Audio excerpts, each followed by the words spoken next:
Milyong halaga naman ang Cebu kumpiskado sa loob ng 3 araw na operasyon sa 3 sospek na arestado sa Quezon. Benji Anchoquia, Benji!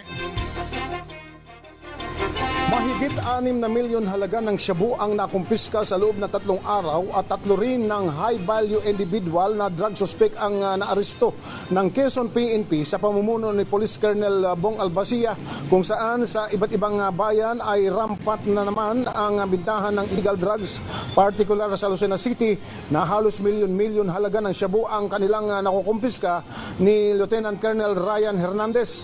Kahapon nasa 4 milyon na mahigit ang halaga ng nakumpiskang shabu at sa isang araw naman ay 1.2 million din halaga ng shabu ang nakumpiska muli ng kanyang mga tauhan sa isinagawang drug bypass operation sa magkakahiwalay na barangay dito sa Lucena City.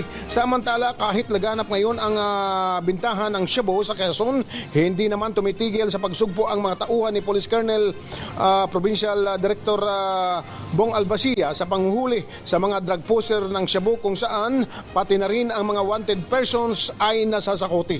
Ito si Benji Anchoquia, nag-uulat para sa DZRH, una sa Pilipinas, una sa Pilipino.